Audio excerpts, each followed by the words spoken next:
Bab 551 Para komandan semua pihak bertemu.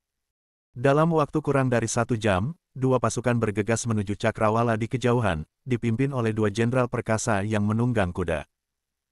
Tidak perlu menebak-nebak, itu Sima Qingshan dan Hu Tietu. Benar saja, mereka ingin membunuh Ji Zongqing hari ini. Pasukan lawan berhenti di depan lembah Hutu, dan tidak ada yang berani memasuki lembah tersebut. Ketiga pihak saling berhadapan dari kejauhan. Lembah Hutu ini panjangnya sekitar 300 meter, sempit dan lurus, dan dapat melihat ujung lainnya dari salah satu ujungnya. Ini adalah tempat yang cocok untuk negosiasi. Melihat Sima Qingshan dan Hu Tietu muncul, Li Zun segera keluar, diikuti oleh Ayuan, dan keduanya melaju perlahan menuju lembah Hutu.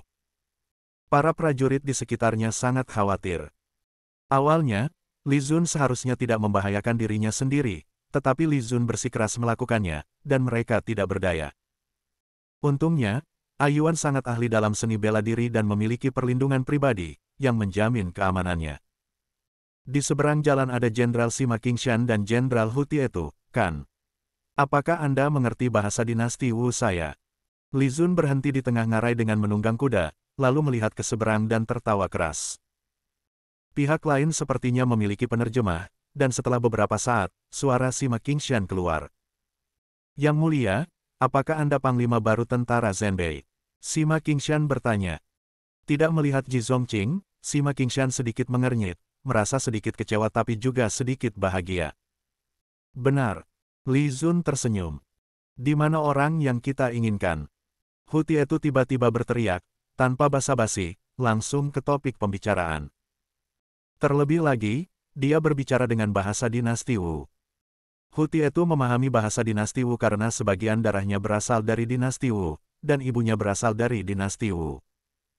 Hu Tietu sama sekali tidak menganggap serius Li Zun. Dia hanyalah seorang anak kecil, tidak ada yang perlu dikhawatirkan. Li Zun tersenyum dan bertanya, di mana kuda yang kuinginkan? Nak, biarkan tawanan pergi dulu. Namun, Li Zun tertawa dan berkata, kalian berdua, jika kalian punya nyali untuk maju dan berbicara, kalian terlalu jauh. Sangat sulit bagi saya untuk mendengarkan.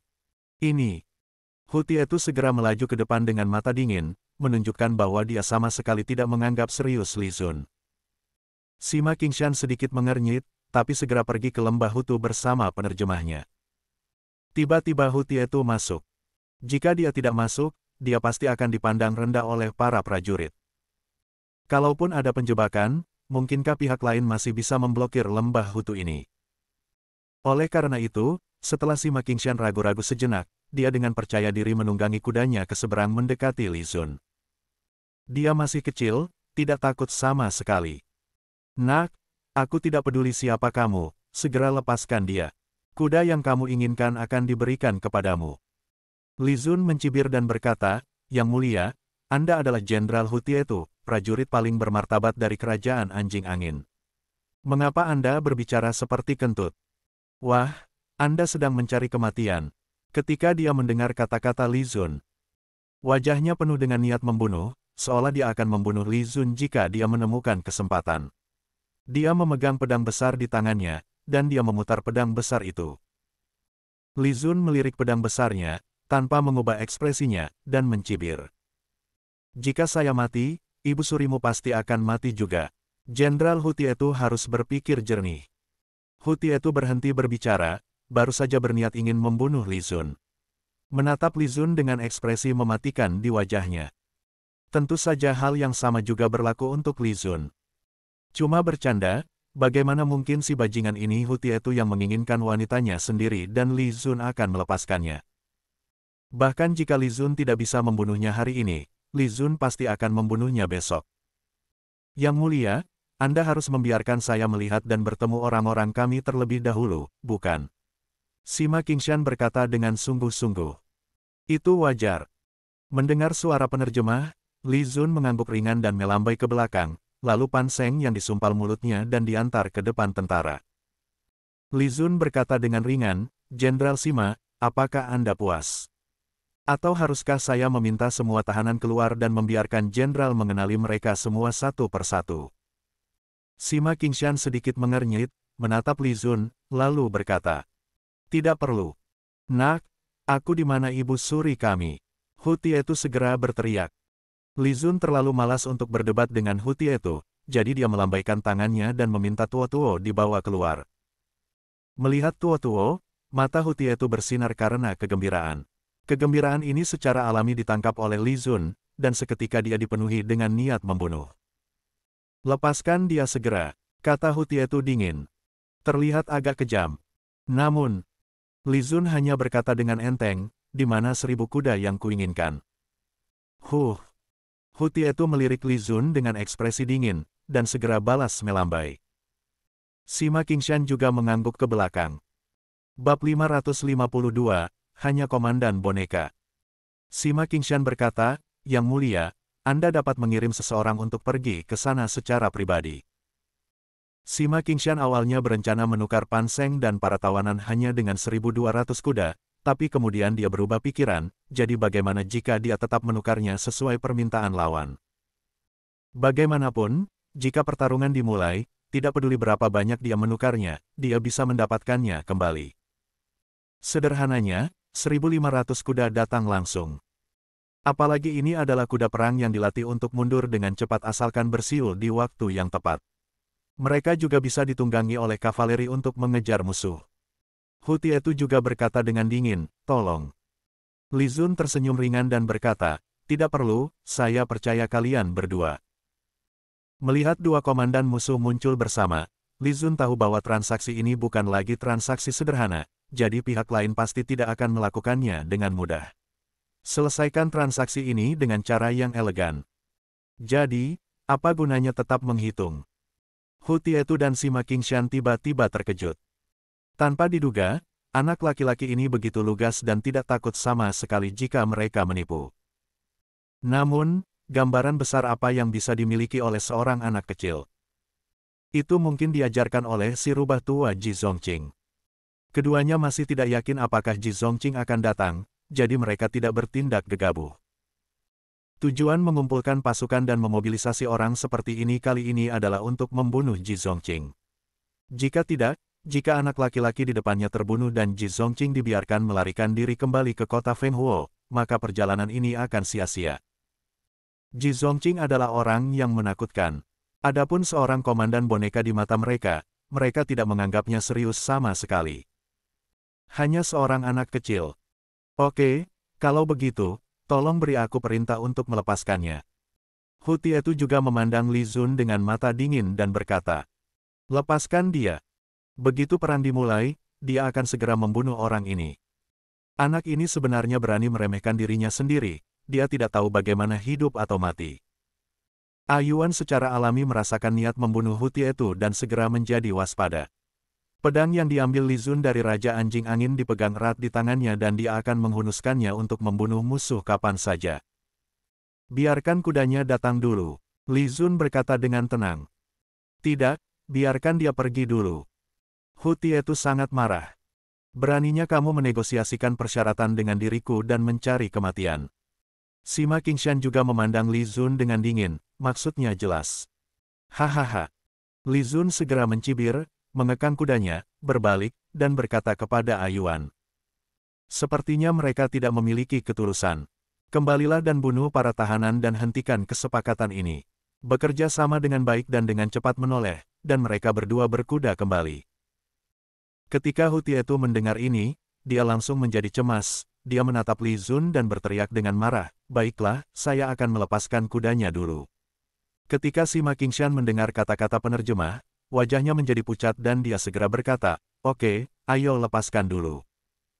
Lepaskan kudanya. Bahkan jika Ji Zongqing muncul, dia harus menunggu sampai tahanan ditukar sebelum mengambil tindakan lanjutan.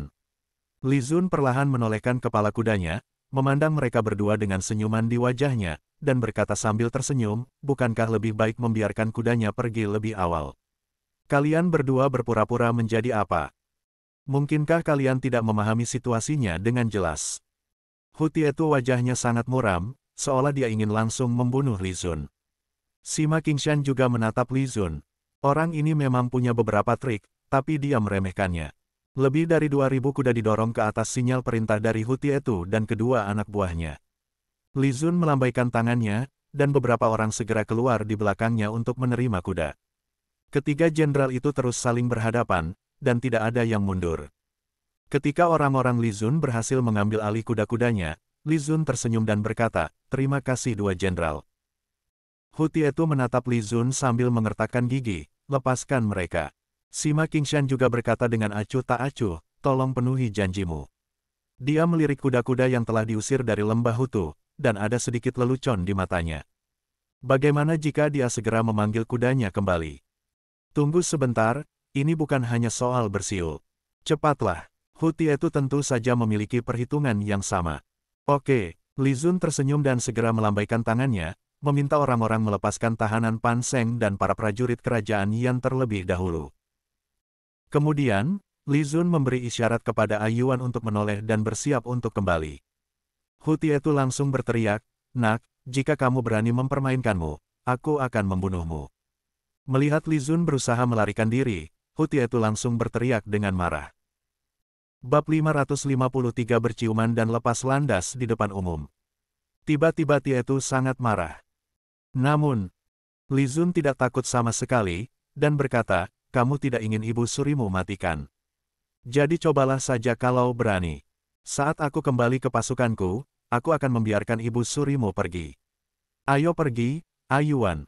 Setelah mengatakan itu, Li Zun segera kembali. Aiyuan adalah wanitanya. Mereka berdua benar-benar akan kabur. Ketika Hu Tietu melihatnya, dia langsung menjadi cemas dan hendak mengambil tindakan, tetapi sebelum Tuo-Tuo dilepaskan musuh, Sima Qingshan segera menghentikannya dan berkata, "Jenderal, jangan cemas, Ji Zongqing belum muncul. Jangan bertindak gegabah. Sekarang, jika kita membunuh-bunuh dia, kita berarti akan menakut-nakuti musuh, akan sulit untuk membunuh si rubah tua Ji Zongqing nantinya. Namun, dengan kesempatan yang begitu besar, mustahil Ji Zongqing tidak datang, tapi kenapa dia belum juga muncul? Ini tidak masuk akal." Sima Qingshan mengerutkan kening. Jika Ji Zongqing tidak datang, apakah kita akhirnya akan mengambil tindakan? Tentara kita sudah siap, kita harus tetap mengambil tindakan. Sima Qingshan berpikir diam-diam. Pan Seng dan para tahanan yang dibebaskan segera berlari menuju kerumunan tentara kerajaan Yan dan melewati Li Zun hanya sambil mencibir. Semua tahanan ini, sebelumnya sudah diperintahkan oleh Li Zun untuk memotong tendon urat tangan yang tidak akan memungkinkan lagi untuk menggunakan senjata. Mereka hanyalah orang-orang yang tidak berguna ketika dikembalikan. Mari kita lihat apa yang akan dilakukan Sima Qingshan terhadap mereka. Segera, Li Zun dan Aiyuan berhasil kembali ke sisi berlawanan. Hu Tietu segera berteriak, "Lepaskan mereka." Li Zun tiba-tiba tersenyum, menghampiri Tuo-Tuo, menariknya ke atas kudanya, menciumnya dalam-dalam di depan umum, dan tertawa dan berkata, "Hu Tietu, dia wanita cantikku." "Panglima, kamu sangat menyebalkan." Tuo-Tuo segera menepuk dada Li Zun dengan malu-malu, lalu berinisiatif untuk mencium Li Zun dalam-dalam. Melihat pemandangan ini, pasukan dinasti Wu tercengang, dan mereka hanya merasa panglima mereka sangat tampan. Peluk dan cium ibu suri musuh di depan umum. Ya Tuhan, Aiyuan merasa sedikit tidak nyaman, tapi dia tidak mengatakan apa-apa dan hanya membuang muka. Pezina dan pezina, Hu Tietu di seberang begitu dibutakan oleh pemandangan itu sehingga dia tiba-tiba meraung dengan marah, mengangkat pedangnya dan berlari ke arahnya untuk membunuhnya. Dan semua prajurit kerajaan Anjing Angin juga bingung. Apakah itu Ibu Suri? Tapi kenapa Ibu Suri bisa mendekati musuhnya dan bahkan berinisiatif untuk saling mencium? Ini keji. Ketika Sima Qingshan melihat adegan ini, dia sudah sangat terkejut. Apa yang terjadi? Bukankah itu Ibu Suri kerajaan Anjing Angin? Apakah ini penyerahan diri kepada musuh? Apakah dia cocok dengan pria tampan itu? Sayang sekali, terutama Sima Qingshan yang tahu bahwa ini adalah medan perang, dan dia sangat terkejut saat ini. Orang baik. Pertunjukan yang luar biasa untuk ditonton. Hahaha, Li Zun tertawa ketika dia melihat Hu Tietu menyerbu ke arahnya dengan kuda yang marah, dan segera mendekati ke arah Tuo-Tuo, sambil berkata, "Perintahkan seluruh pasukan untuk menyerang." Tentara kerajaan Anjing Angin segera menjadi liar. Di sisi lain, Pan Seng dan tahanan lainnya berhasil berlari menuju tengah ngarai.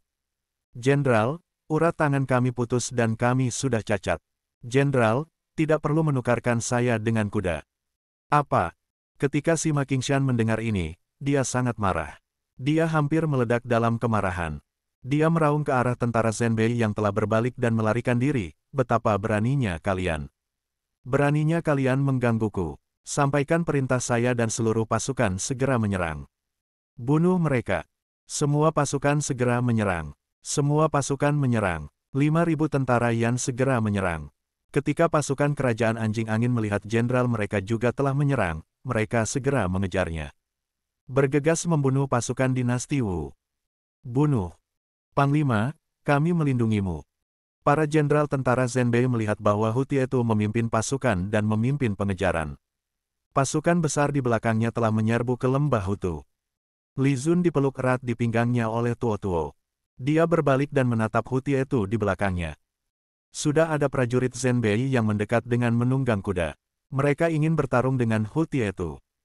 Setelah beberapa tarikan napas, Hu Tietu bertarung dengan para master dari tentara Zhenbei, dan pertempuran sengit pun dimulai. Dan Sima Qingshan dan pasukannya juga telah menyerbu ke lembah Hutu. Li Zun segera mencibir dan berkata, kirim sinyalnya. Siap. A Yuan mengangguk, mengeluarkan suar sinyal dari tangannya, segera menyalakannya, lalu melepaskannya ke langit. Boom! Kembang api hijau yang indah segera mekar di langit. Bab 554 Ledakan. Apakah itu guntur raksasa? Setiap orang punya alasan masing-masing untuk pertukaran ini, tetapi Li Zun menghitung beberapa langkah yang lebih maju. Pertama, dia menggunakan Tuo untuk membuat marah Hu Tietu dan menuntunnya untuk mengejarnya. Jika Hu Tietu mengejarnya, bagaimana mungkin pasukannya tidak mengejarnya? Setelah dia memerintahkan untuk memutuskan urat nadi Pan Sheng dan tentara lain yang ditangkap hanya untuk membuat marah Sima Qingshan.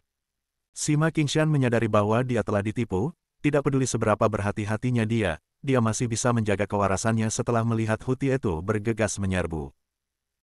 Bahkan jika dia bisa menjaga kewarasannya, dia akan kehilangan kendali sejenak dan memimpin pasukan untuk mengejar dan membunuh Li Zun untuk melampiaskan amarahnya. Sungguh amarah yang meledak-ledak. Baik Hu Tietu maupun Sima Qingshan berhasil kehilangan akal sehatnya dan memimpin pasukan ke lembah Hutu. Suara mendesing. Ledakan. Kembang api yang aneh dan indah tiba-tiba mekar tinggi di langit, dan pasukan di bawah tidak bisa tidak tertarik padanya dan melihat ke atas. Apa ini? Sima Qingshan juga dikejutkan oleh kembang api yang tinggi di langit. Dia segera melihat ke atas dan sedikit bingung. Benda apa ini? Namun, pada saat berikutnya, dia sepertinya memikirkan sesuatu. Matanya mengecil sejenak, dan dia segera mengekang kudanya dan berteriak. Berhenti mengejar. Di puncak gunung. Mengikuti instruksi Li Zun, si gemuk Liu Shan, yang telah menyamar sebagai rerumputan dan tidak dapat dibedakan dengan rumput, tanpa melihatnya lebih dekat, melihat kembang api bermekaran dan segera berdiri, segera berlari ke sumbu, mengeluarkan tongkat api dan menyalakannya. Jangan meledakkanku ya. Gumam Liu gendut, melihat api untuk memastikan nyala, lalu segera berbalik dan berlari ke sisi lain untuk berlindung. Liu gemuk berlari ke belakang ngarai dalam satu tarikan napas, bersembunyi di balik batu besar yang dia injak tadi malam, lalu berbaring di tanah dengan telinga tertutup. Ledakan. Setelah beberapa napas berlalu, tiba-tiba, seperti guntur, ledakan yang memekakkan telinga datang dari arah ngarai. Bahkan ketika dia menutup telinganya, Liu gemuk merasa telinganya akan berdarah karena syok. Lari. Bagian atas sudah runtuh. Tentara kerajaan Yan dan tentara kerajaan Anjing Angin yang masih berada di lembah Hutu tanpa sadar berjongkok ketakutan setelah melihat suara keras. Tetapi ketika mereka melihat ke atas, mereka melihat puncaknya tiba-tiba meledak, dan batu-batu besar serta gunung-gunung langsung runtuh. Mereka sangat ketakutan sehingga mereka segera bergegas ke depan. Aku akan mati, aku akan mati. Apa yang telah terjadi? Pada saat ini, Sima Qingshan juga dikejutkan oleh suara seperti guntur. Saat berikutnya dia melihat puncak ngarai meledak dan runtuh, matanya melebar dan dia terkejut. Bagaimana bisa? Mengapa itu bisa runtuh? Dia telah diyakinkan sebelumnya bahwa selama pihak lawan tidak memblokir lembah Hutu, tidak akan ada yang bisa musuh lakukan, tetapi mengapa puncak lembah itu runtuh sekarang? Raungan besar apa yang tadi terdengar? Hu Tietu, yang sedang bertarung dengan dua jenderal tentara Zhenbei, kudanya menjadi ketakutan. Dia berbalik dan melihat ledakan di atas ngarai, dan dia tampak terkejut. Apakah ini tersambar petir? Dari mana datangnya guntur di siang hari bolong? Tidak bagus. Saat berikutnya, Hutietu merasa ada yang tidak beres. Puncak lembah itu runtuh dan langsung menghalangi jalan mundurnya tentara. Bagaimana ini terjadi? Sekarang, banyak tentara tidak punya waktu lagi untuk lari, dan akhirnya mati tertimpa batu yang berguling dan terkena bebatuan yang jatuh laksana beterbangan. Ada ratapan di ngarai, dan beberapa tentara bahkan terkubur di bawahnya. Ketika Ayuan dan yang lainnya melihat pemandangan ini, mata mereka juga menyusut. Mereka merasa sangat luar biasa. Sangat menakutkan. Itu benar-benar meledakkan puncak gunung. Apakah ini kekuatan bahan peledak yang disebutkan Li Zun? Itu terlalu menakutkan. Untungnya, itu jatuh ke pihak musuh. Jika jatuh ke pihak mereka, bukankah itu akan segera berakhir? Tuo-Tuo, yang berada di belakang Li Zun, tidak menyadarinya. Pada saat ini, matanya yang indah bergetar dan dia tercengang. Apa yang meledakkan gunung itu? Terlalu menakutkan. Ini di luar kendali manusia. Baru saja Li Zun meminta Ayuan untuk mengirimkan sinyal, dan kemudian bunga indah bermekaran di langit, dan kemudian gunung itu meledak. Pasti Li Zun yang mengoperasikannya. Tapi, bagaimana dia melakukannya? Tadi terdengar suara gemuruh, lalu puncak gunung meledak, seperti serangan guntur raksasa, tapi tidak ada kilat. Jadi apakah ini guntur raksasa? Untuk sesaat, Tuo-Tuo merasa ngeri dan sangat bingung. Untuk sesaat, Tuo-Tuo merasa syok dan merinding. Li Zun melihat semua pasukan musuh dihadang dan kuda-kudanya ketakutan dan berlarian, dia segera berkata, Ayuan, lepaskan lagi. Siap. Ayuan mengeluarkan suar lagi dan menyalakannya. Suara mendesing. Ledakan. Jauh di langit, kembang api lainnya bermekaran.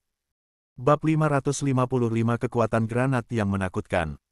Melihat bunga aneh yang sama bermekaran lagi di langit, semua orang di bawah segera melihat ke atas lagi. Mereka harus mengatakan bahwa itu tampak hebat. Wajah Sima Qingshan semakin jelek, dia mengira sesuatu yang buruk akan terjadi lagi. Dia segera berteriak, semuanya, hati-hati. Bunga aneh baru saja mekar di langit, tetapi puncak ngarai meledak dan runtuh, menghalangi jalan kembali. Sekarang hal itu terjadi lagi, Sima Qingshan selalu merasa bahwa ini mungkin disebabkan oleh musuh. Pada saat ini, mereka melihat sinyal suar kedua bermekaran di langit, dan banyak tentara tiba-tiba muncul di sisi lain ngarai. Sambil memegang guci anggur di tangannya, dia menyalakannya dan melemparkannya ke tengah-tengah tentara musuh. Ini jelas merupakan 1000 pasukan pelempar yang dipimpin oleh Jenderal Yang Feng. Dari mana asal orang ini? Kapan dia naik ke sana? Sima Qingshan segera melihat Yang Feng dan yang lainnya di puncak gunung, dan ekspresinya tiba-tiba berubah. Ketika mereka datang ke sini sebelumnya, mereka telah mengirimkan pengintai untuk menyelidiki, tetapi tidak ada seorang pun yang ditemukan di puncak bukit. Namun sekarang sekelompok orang muncul di puncak bukit. Dari mana datangnya orang-orang ini? Bagaimana hal itu bisa disembunyikan dari penyelidikan pengintai? Yang Feng dan yang lainnya secara alami mengikuti contoh si gemuk Liu Shan dan menyamarkan diri mereka sendiri, merangkak di tanah. Tentu saja, pengintai pihak lain tidak dapat mendeteksinya dengan cermat, jadi mereka tidak menyadarinya. Sima Qingshan segera merasakan sesuatu yang buruk sedang terjadi, dan hatinya sangat berat. Dia segera berkata dengan keras, kirimkan perintah ke seluruh pasukan untuk segera menjauh dari ngarai. Pergi. Jenderal telah memerintahkan, segera menjauh. Sima Qingshan mengirim perintah, agar prajurit itu segera menyebarkan perintahnya untuk memberitahu tentara lainnya, dan pasukan kerajaan Anjing Angin juga bergegas maju dengan cepat. Tapi sudah terlambat. Ledakan. Ledakan. Granat yang dilemparkan Yang Feng dan yang lainnya segera meledak di tengah-tengah tentara. Dengan suara keras, semua orang di sekitar hancur berkeping-keping dan terbalik. Pada saat yang sama, sebuah lubang besar diledakkan ke tanah. Pemandangan yang tiba-tiba ini mengejutkan tentara musuh, dan di saat yang sama, ketakutan yang tak ada habisnya muncul seketika. Apa yang terjadi? Apa ini? Bagaimana ia bisa menciptakan lubang yang mengerikan setelah meledak? Ah! Lari! Tolong! Saya belum mau mati. Jenderal, tolong! Tentara negara Anjing Angin dan tentara negara Yan segera berteriak putus asa, dia meninggalkan helmnya dan berlari kemana-mana, tapi semakin dia berlari, semakin dia hancur berkeping-keping. Bencana yang tiba-tiba ini membuat mereka sangat takut sehingga mereka tidak punya niat untuk berperang. Ledakan! Ledakan! Satu granat meledak satu demi satu, dan pasukan berada dalam kekacauan dalam sekejap, darah dan daging beterbangan kemana-mana, dan tanah serta batu beterbangan. Sima Qingshan sudah terlihat kusam dan tidak percaya dengan pemandangan di depannya. Apa yang dilempar pihak musuh? Mengapa ini sangat menakutkan? Lari! Teriak Sima Qingshan, matanya hampir terbuka.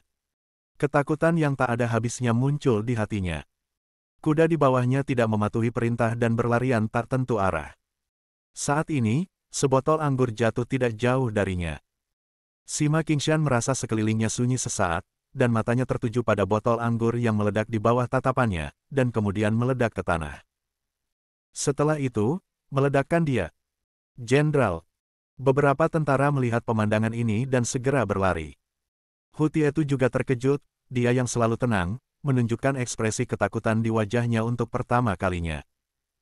Dia menyaksikan botol anggur dilempar ke bawah satu demi satu, dan kemudian para prajurit di pasukannya terbang dengan daging dan darah berhamburan, dan tanah serta bebatuan beterbangan. Tiba-tiba rasa dingin merambat di punggung seluruh orang, dan rasa dingin melonjak ke langit. Tiba-tiba Hu Tietu melompat ke atas kudanya dan meraung, "Cepat! Cepat pergi!" Dia tahu bahwa situasinya sudah berakhir, dan dia tidak peduli saat ini. Dia segera mengekang kudanya dan berlari pergi, memimpin pasukan kerajaan anjing angin melarikan diri menuju lereng bukit. Melihat pasukan perkasa berkekuatan 100.000 orang dikalahkan oleh pemboman granat, Aiyuan dan yang lainnya tercengang. Banyak orang di pihak tentara Zenbei terlihat ketakutan di wajah mereka. Meskipun botol-botol anggur ini tidak jatuh di antara mereka, mereka semua merasa sangat ketakutan ketika melihat kekalahan instan musuh, dan ketika mereka melihat sesuatu yang seperti iblis yang merenggut nyawa orang dan meledakkannya hingga berkeping-keping dengan darah dan daging beterbangan kemana-mana. Mata Tuo-Tuo menyusut saat ini, dan dia sangat terkejut. Melihat para prajurit kerajaan anjing angin tidak memiliki kekuatan untuk melawan menghadapi senjata mengerikan seperti itu, wajah mereka menjadi sangat pucat untuk sesaat.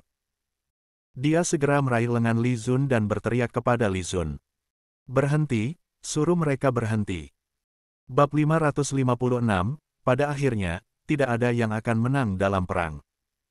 Ini semua adalah bangsanya. Meskipun dia tidak mengikuti Hu Tietu untuk bertarung secara langsung, dia tetaplah anggota klannya, dan sekarang dia melihat bahwa mereka terbunuh dan terluka berkali-kali di depannya. Tuo-Tuo merasa sangat tidak nyaman di dalam hatinya, bagaimana dia bisa menonton tanpa daya. Li Zun juga terdiam saat ini. Granat buatannya sendiri ini sangat kuat dan jauh lebih menakutkan dari yang dia bayangkan. Saat pertama kali muncul di zaman ini, rasanya seperti dewa kematian. Kematiannya terlalu kuat, ini benar-benar pembantaian satu arah. Meskipun mereka musuh, mereka juga manusia, manusia yang hidup. "Aiyuan, suruh mereka berhenti." Li Zun berkata dengan suara yang dalam. Wajah Aiyuan menjadi pucat saat ini. Benda yang dibuat Li Zun terlalu menakutkan. Setelah mendengar kata-kata Li Zun, dia segera mengeluarkan suar dari tubuhnya dan membakarnya. Suara mendesing. Ledakan. Sinyal suar merah mekar tinggi di langit, dan Yang Feng di puncak gunung memerintahkan untuk berhenti menjatuhkannya. Setelah para prajurit melemparkan barang-barang yang terbakar di tangan mereka menelan ludah dan melihat pemandangan darah dan daging berceceran di bawah, seluruh tubuh mereka gemetar. Orang-orang ini semua terbunuh oleh granat yang mereka lemparkan. Mengerikan. Benda mengerikan apa yang terkandung dalam guci wine kecil ini? Mengapa ledakan dahsyat bisa terjadi hanya dengan menyalakannya dan membuangnya? Sungguh luar biasa, sangat menakutkan. Yang Feng juga menatap tangannya dengan tatapan kosong. Dia tidak pernah berpikir bahwa suatu hari, dia akan mampu membunuh begitu banyak tentara musuh hanya dengan satu lemparan. Sudah ada mayat di mana-mana di bawah sana. Pasukan gabungan lawan yang berkekuatan 100.000 orang dengan total kurang lebih 200.000 orang, mungkin tidak punya banyak yang tersisa sekarang. Hanya butuh beberapa saat. Liu Gemuk juga kembali ke puncak gunung. Saat dia melihat granat yang dia buat sendiri meledakkan pasukan musuh hingga berkeping-keping, menyebabkan darah dan daging beterbangan kemana-mana, dia berteriak kegirangan. Tetapi, melihat hal ini begitu menakutkan, benda itu hanya memotong nyawa musuh dengan santai seperti memotong rumput. Liu gendut juga merasa sangat tidak nyaman, dan keringat dingin keluar dari punggungnya. Saudara Zun, benda apa ini, dan mengapa ini bisa begitu menakutkan? Si gemuk Liu San menelan ludah, jantungnya berdebar kencang. Dia merasa seperti dipenuhi rasa bersalah. Perintahkan seluruh pasukan untuk segera mengejar. Li Zun berdiri di atas punggung kuda, mengenakan baju besi, seperti dewa perang. Melihat Hu Tietu dan pasukan Sima Qingshan lainnya melarikan diri ke lereng bukit terdekat, mereka segera memerintahkan pengejaran. Panglima memberi perintah, kejar musuh. Panglima memberi perintah, kejar musuh. Siap, saudaraku, ikuti aku dan bunuh mereka. Saudara, bunuh untukku. Bunuh. Bunuh mereka. Beraninya kalian menyerang dinasti Wu dan saya tidak akan membiarkan kalian datang tanpa peringatan yang berarti. Ayo serang. Ambil kepala komandan musuh. 5.000 pasukan Zhenbei segera mengejarnya dengan kecepatan penuh. Mata Li Zun dingin, ia melihat Sima Qingshan di tanah setelah terluka oleh bom. Tapi, bagaimana Li Zun bisa melepaskannya begitu saja? Jika kita membiarkan mereka kabur, kerja semalaman akan sia-sia. Segera beritahu Jenderal Wang Sheng dan minta dia memimpin pasukannya untuk mendukung. Siap, seorang utusan segera menunggang kuda untuk memberi tahu. Kali ini, karena granat langsung mengenai lawan tanpa perlawanan apapun, pikirannya sudah dipenuhi rasa takut. Jika musuh mundur tanpa perlawanan, secara alami mereka akan mengejar kemenangan. Baru pada saat itulah Li Zun merasakan Tuo-Tuo memeluknya erat di belakangnya, seolah seluruh tubuhnya gemetar. Dia segera menghela nafas dan berkata, saya tidak tahu apakah Anda yang menyetujui dengan aliansi 4 negara melawan saya, dinasti Wu. Tapi izinkan saya memberitahu Anda, ini adalah perang. Jika seseorang memulai perang, seseorang akan mengambil akibatnya. Kali ini, tentara Zhenbei kami yang sangat kuat, jadi terserah Anda, para prajurit anjing angin dan kerajaan Yan, untuk menanggungnya. Tuo-Tuo menggigit bibirnya dan menempel di punggung Li Zun. Mendengarkan kata-katanya dan melihat mayat berserakan di sekelilingnya, seluruh tubuhnya gemetar. Dia tinggal jauh di dalam istana dan belum pernah melihat medan perang. Dia belum pernah melihat yang seperti itu. Adegan yang sangat mengerikan. Ketika dia melihatnya hari ini, dia sangat ketakutan. Dia bahkan lebih kewalahan ketika dia melihat anggota klannya meninggal secara tragis di tempat. Sebagai orang yang masih punya hati nurani, Tuo-Tuo kehilangan kata-kata. Rakyatmu lah yang kejam terhadap rakyatku. Dalam perang, pada akhirnya, tidak mungkin ada pemenang. Hati Tuo-Tuo sedikit bergetar saat mendengarnya, dan rasa dingin yang menusuk tulang muncul dari lubuk hatinya. Dia memeluk Li Zun lebih erat, seolah berusaha sekuat tenaga mencari kehangatan. Bab 557 ini disebut dinamit. Pada akhirnya pasukan Sima Qingshan dan Hu Tietu berhasil melarikan diri. Bagaimanapun, mereka membawa 200.000 tentara kali ini. Setelah berhasil bertemu di lembah Hutu, mereka bergabung, antara tentara dari kerajaan Yan dari utara dan kerajaan anjing angin di selatan. Meskipun mereka berperang melawan tentara yang dipimpin oleh Lin Qing dan Zhong Zining, mereka tidak dapat mengejar kedua musuh tersebut yang melarikan diri. Tapi itu juga merupakan kemenangan besar. Pihak lawan masing-masing membawa 5.000 pasukan dan berkumpul di lembah Hutu. Tanpa diduga, Li Zun tiba-tiba menggunakan senjata aneh dan langsung meledakkan mereka. Tentara musuh berkekuatan 100.000 orang dikurangi menjadi lebih dari 5.000 tentara. 5.000 tentara ini juga meninggalkan baju besi mereka dan tidak berniat berperang, dan terus melarikan diri. Pada akhirnya, jika 5.000 orang ini tidak berhasil dilumpuhkan, mereka mungkin tidak akan bisa lolos dari kejaran, namun meski begitu, lebih dari 1.000 orang akhirnya tersesat di tengah jalan. Pada akhirnya, hanya 3 hingga 4.000 orang yang berhasil melarikan diri dari lembah Hutu.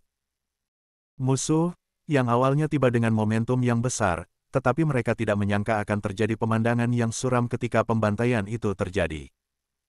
Benar-benar kekalahan telak. Tak hanya itu, semangat juangnya pun ikut tersingkir, dan Sima Qingshan, Panglima Pasukan Nomor 1 Angkatan Darat Kerajaan Yan, terluka parah akibat pemboman tersebut. Lapor ke Panglima, pasukan kita tidak memiliki korban dan telah membunuh 6.800 musuh. Di depan lembah Hutu, Para prajurit selesai membersihkan medan perang, dan seorang jenderal segera melapor ke Li Zun. Beberapa dari mereka adalah tahanan tak bersenjata yang bahkan urat tangannya sudah putus, namun kebanyakan dari mereka berhasil melarikan diri bersama Pan Seng. Li Zun menunggangi kudanya dengan anggun. Mendengar hal tersebut, ia langsung mengangguk dan berkata, "Baiklah saudara-saudara, terima kasih atas kerja keras kalian. Tetapi ini belum waktunya untuk kembali ke kota. Saudara-saudara harus tinggal di sini sampai malam sebelum kembali ke kota. Saya khawatir pasukan musuh tiba-tiba berbalik dan mengejutkan kita, meskipun kemungkinannya hampir nol." "Siap, Panglima." Jenderal menerima perintah tersebut dan segera memberikan perintah tersebut kepada para prajurit. Sisa prajurit yang tidak mengejar musuh ditempatkan di sini. Yang Feng kembali bersama 1.000 tentara dan si gemuk Liu Shan. Yang Feng melangkah maju untuk memberi penghormatan dan berkata, "Saya kembali ke Panglima. Saya senang Anda telah memenuhi misi Anda." Li Zun mengangguk dan berkata, "Jenderal Yang Feng, Anda telah melakukan pekerjaan dengan baik. Sekarang, saya akan melakukannya secara resmi mengubah nama batalionmu menjadi Batalion Pendobrakan. Mulai sekarang kamu akan bertanggung jawab atas peledakan, pengeboman, dan hal-hal lain yang berhubungan dengan bahan peledak." Setelah mendengar ini, mata Yang Feng berbinar dan dia segera mengepalkan tinjunya dengan sungguh-sungguh dan berkata, "Panglima, terima kasih, aku akan membelamu sampai mati." "Baiklah, kamu dan semua saudara telah bekerja keras. Ayo turun dan istirahat dulu. Saat kita kembali ke kota, kalian akan mulai menerima pelatihan pribadi dari saya," kata Li Zun. "Siap." Yang Feng segera membawa sekelompok tentara kembali untuk beristirahat. Mereka masih merasa seperti berada dalam mimpi. Mereka benar-benar tidak bisa membayangkan banyaknya mayat musuh di lembah Hutu yang disebabkan oleh mereka yang membuang botol anggur begitu saja. Apakah benda ini disebut dinamit? Panglimanya benar-benar menakutkan. Mereka tidak tahu bagaimana dia membuat benda ini, tapi sebenarnya benda ini mengandung kekuatan yang sangat menakutkan. Untuk sementara waktu, kekaguman Yang Feng terhadap Li Zun semakin meningkat. Ketika si gemuk Liu Shan melihat Li Zun telah selesai memberi perintah, dia segera melangkah maju dan berkata dengan rasa takut yang masih ada, "Saudara Zun, kamu benar-benar buruk. Tentara musuh itu seperti melon busuk di depan granat ini." Li Zun tersenyum, memandangnya dan bertanya, "Mengapa kamu takut?" "Saya tidak takut, tetapi ketika saya berpikir bahwa saya membuat benda ini dengan tangan saya sendiri, saya merasa sedikit bersalah," kata si gemuk Liu Shan mengatakan yang sebenarnya. Liu Shan mencoba mengatakan kegelisahan hatinya. Dia hanyalah pemimpin sel di penjara langit Tian Lao sebelumnya dan belum pernah berada di medan perang, apalagi membunuh seseorang. Pertama kali dia pergi ke medan perang, dia membuat sesuatu yang membunuh begitu banyak orang. Terutama, tidak peduli seberapa bagus kualitas mentalnya, dia masih merasa sedikit tidak nyaman. Mendengar ini, Li Zun menghela nafas dan berkata, "Li Shan, biar ku beritahu, ini perang, ini medan perang. Jika kita berbelas kasihan hari ini, maka kepada orang-orang dinasti Wu di belakang kita akan hilang, karena jika kita membiarkan musuh masuk, musuh akan memperlakukan kita dengan lebih kejam lagi." Mengapa ada perang di dunia? Yuan telah tiba di sisi Li Zun. Pada saat yang sama Tuo pingsan karena rangsangan yang besar di dalam hatinya, dan Yuan pergi untuk merawatnya. Saat ini, dia terlihat sedih. Liu Shan dan Li Zun menoleh untuk melihat Yuan pada saat yang sama. Liu Shan tentu saja memiliki pertanyaan yang sama di dalam hatinya. Tidak bisakah kita tidak berperang? Bab 558 Saya mendengar Panglima mengembangkan hal yang menakutkan. Li Zun menggelengkan kepalanya dan berkata, "Siapa yang tahu dengan jelas? Beberapa orang ingin mendominasi dunia, dan beberapa orang ingin menyerang negara lain. Ini semua adalah permainan antara orang-orang besar, dan semuanya didorong oleh ambisi. Kita bisa memutuskan apa? Jika Anda ingin bersikeras pada sesuatu yang bisa diputuskan, itu akan mengakhiri perang di utara secepat mungkin." Keduanya tampak bingung. Bagaimana cara mengakhirinya? Tapi Li Zun mencibir dan berkata, "Dengan senjata hebat di tanganku, aku ingin melihat seberapa kuat Sima Qingshan dan Hu Tie itu, dan akan mereka berani bersaing denganku lagi." Ketika keduanya mendengarnya, mereka langsung mengerti. Benda yang dikembangkan oleh Li Zun ini sungguh mengerikan, seperti guntur hukuman raksasa dari surga, dengan kekuatan tak terbatas. Jelas hanya seukuran botol anggur kecil, tapi bisa menyebabkan kerusakan yang sangat parah. Jika ini bukan senjata ajaib, lalu apa itu? Bagaimana tubuh Fana bisa bersaing dengan senjata ajaib seperti itu? Kecuali Sima Qingshan dan Hu Tietu benar-benar tidak takut mati, bagaimana mereka berani melakukannya lagi di hadapan senjata yang begitu menakutkan? Mungkin perang di utara bisa berakhir lebih awal. Tidak lama setelah membersihkan medan perang, pasukan Wang Sheng yang berkekuatan 50.000 orang tiba. Li Zun segera meminta Wang Sheng memimpin pasukan ke utara untuk mendukung pasukan Lin Qing dan Zhong Xining. Wang Sheng menerima perintah itu dan segera pergi. Di malam hari, pasukan Lin Qing dan Zhong Xining bertemu di lembah Hutu, dan pasukan Wang Sheng juga kembali dengan selamat. 3 orang datang ke tempat tersebut untuk melaporkan berita tersebut.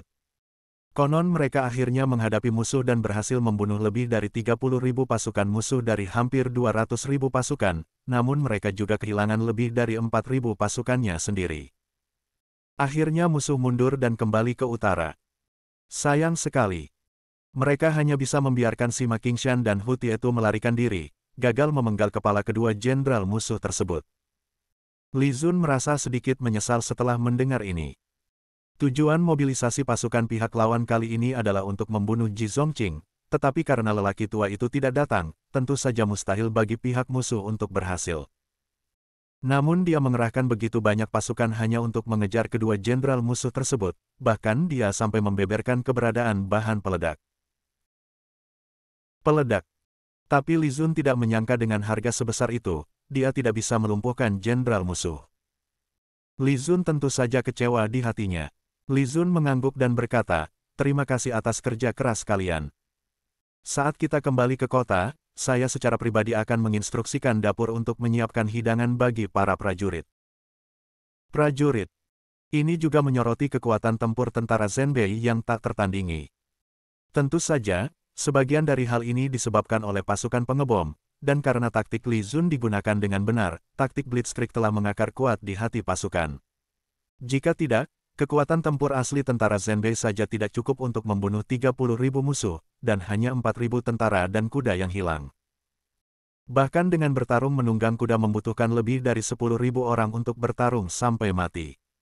Ya, mereka bertiga segera mengangguk. Namun, saat ini, ketiganya penuh rasa ingin tahu.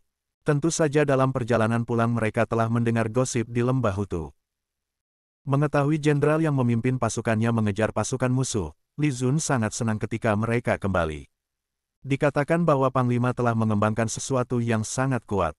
Dia memasukkannya ke dalam botol anggur, menyalakannya dan membuangnya, dan benda itu meledak di tanah.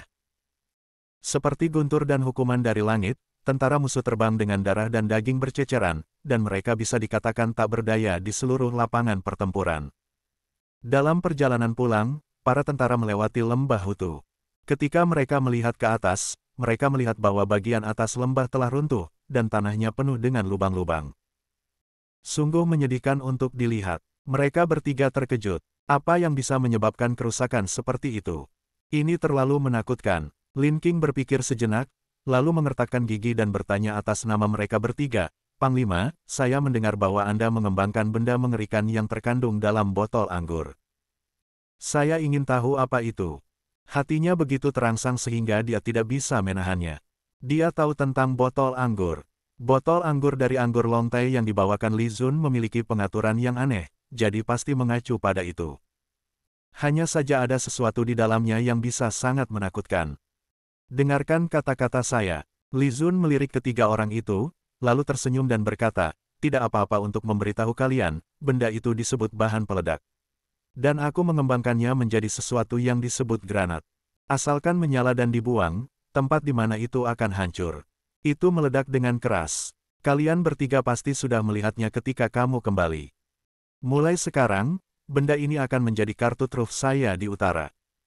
Oleh karena itu, ini adalah rahasia militer dan harus dijaga dengan ketat. Siapapun yang berani membocorkannya, akan dibunuh tanpa ampun." Bab 559, Pedang Hu Tietu mengarah ke sana. Apa yang dikatakan Li Zun hanyalah gertakan. Tidak mungkin untuk tidak membocorkannya. Lagi pula, ada begitu banyak tentara di sini hari ini, dan mereka sedang menghadapi musuh yang tangguh. Di mata Sima Qingshan dan Hu Tietu, ini bukan lagi rahasia militer, jadi mungkin tidak terlalu sulit untuk melakukan serangan mendadak dengan granat. Tetapi, bom itu muncul pertama kali di zaman ini. Siapapun yang menguasainya setara dengan memiliki mesin perang yang tak tertandingi. Oleh karena itu, teknologi inti pembuatan bubuk hitam tidak boleh bocor. Untungnya, sejauh ini, hanya Li Zun yang mengetahui perbandingan pencampuran bubuk hitam. Kalaupun orang lain mengetahui keberadaan bubuk hitam, tidak mudah untuk menyiapkannya. Siap. Lin Qing dan yang lainnya segera berkata dengan suara yang dalam.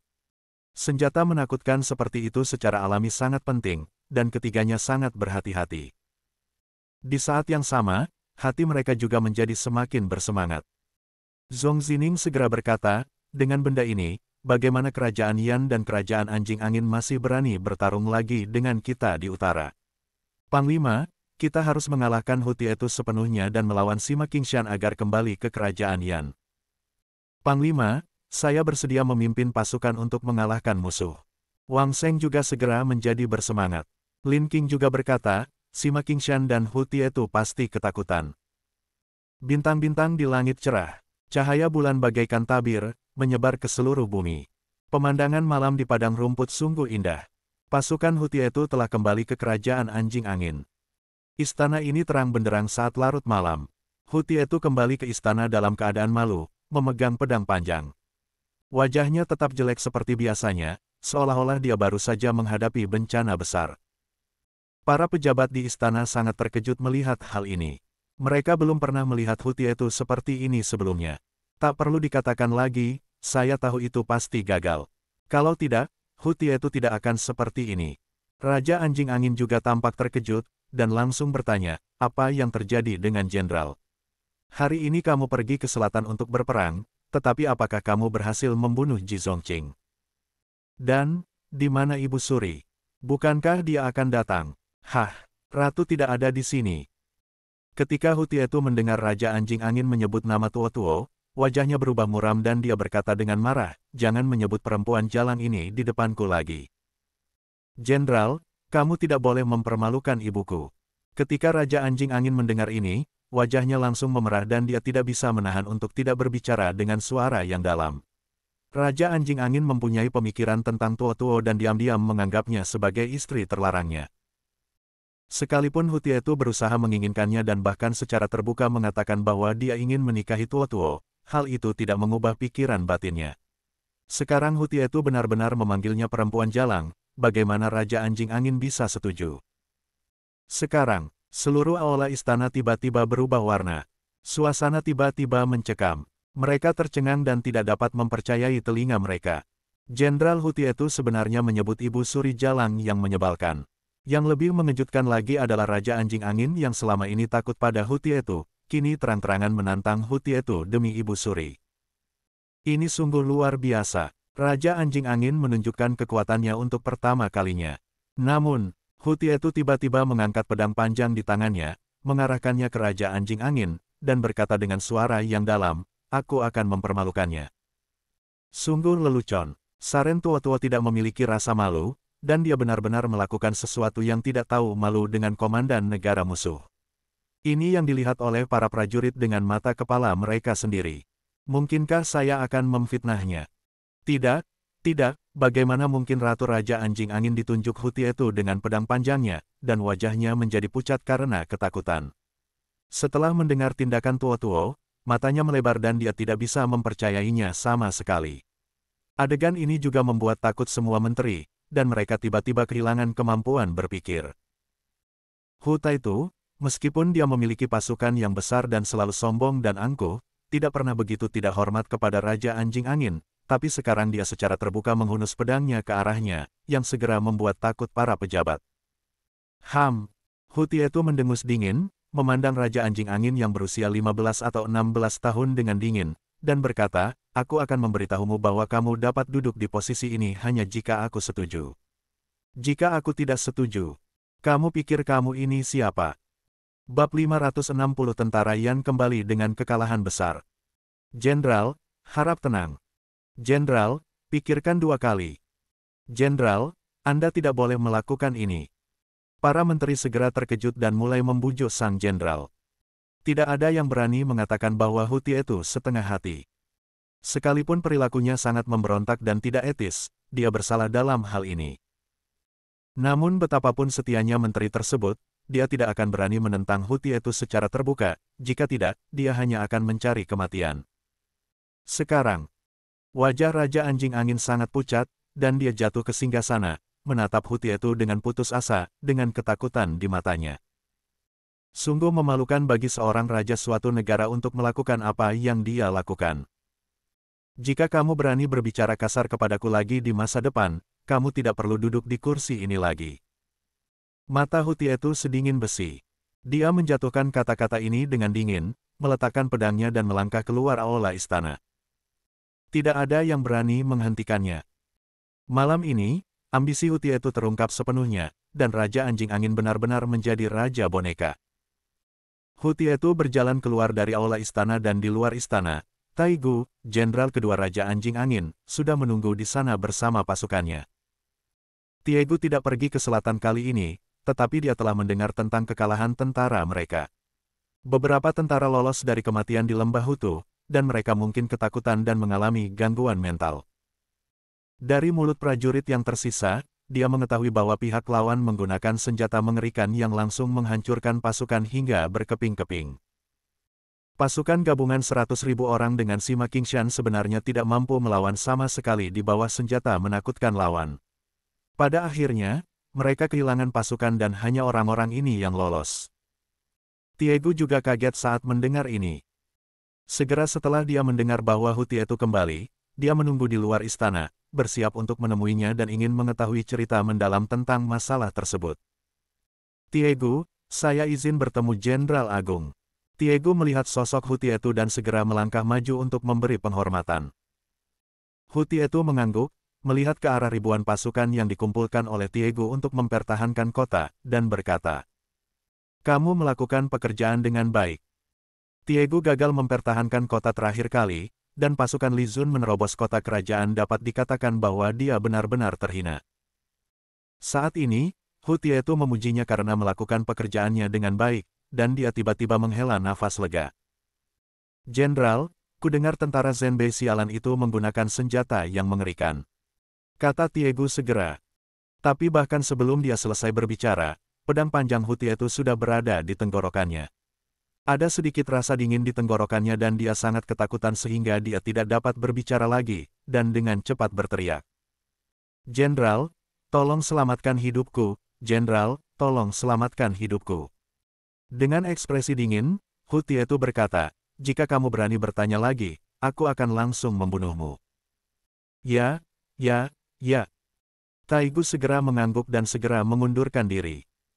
Ketika tiba-tiba Tiegu menghunus pedangnya, dan bahkan tentara di belakang Tiegu tidak berani menghentikannya. Pamor Huti itu di kerajaan Anjing Angin begitu mengerikan, atau tidak bisa lagi dianggap sebagai pamor.